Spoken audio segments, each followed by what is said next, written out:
Salam kembali sahabat Sosialis TV dengan saya Ferdinand Hutain. Kali ini channel yang usil ini akan mengusili Jokowi dan para relawannya pendukungnya yang dulu teriak-teriak bahwa Jokowi layak menjadi sekjen PBB. Kita melihat beberapa hari terakhir ini ramai viral di media sosial bagaimana Jokowi ternyata tidak kunjung menjadi sekjen PBB dan tidak kunjung juga dicolek-colek PBB, tetapi justru malah tukang endorse pilkada, tukang endorse calon kepala daerah. Apa yang mau saya bahas dari sini? Ada dua poin. Yang pertama tentang Jokowi sendiri. Jokowi ternyata setelah lengser dari jabatannya sebagai seorang presiden tidak bisa menjadi negarawan dan tidak bisa menjadi bapak bangsa, tidak bisa menjadi bapak semua pihak.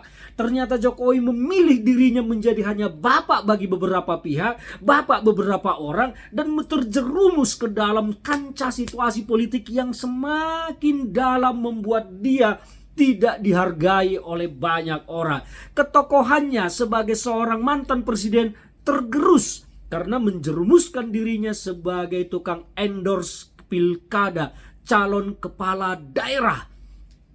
Mestinya hal ini dijaga oleh Jokowi karena baru turun dari kursinya sebagai seorang presiden. Memang tidak ada yang salah dengan itu, tidak ada undang-undang yang dilanggar, tidak ada aturan yang dilanggar tentang itu.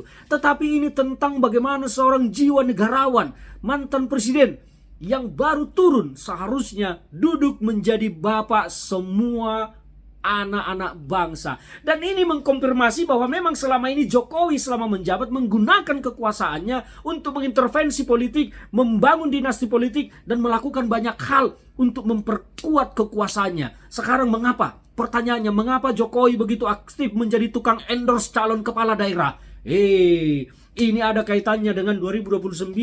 Kita lihat nih, ini adalah benang merah, ini benang merah. Gerakan Gibran yang belakangan ini selalu aktif turun ke lapangan, belusukan dan lain-lain segala macam, menunjukkan bahwa dia punya ekspektasi politik tinggi untuk 2029.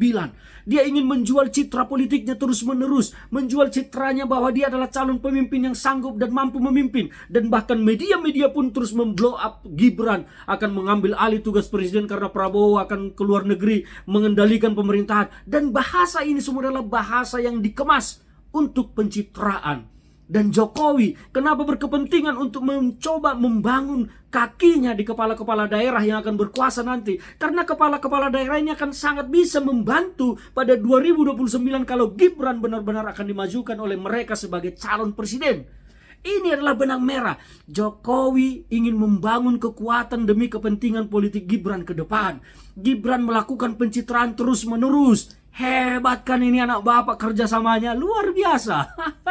Ini adalah benang merah dan analisis dari saya di channel edukasi politik yang sedikit usil ini. Yang kedua yang mau saya lihat adalah tentang para calon kepala daerah ini.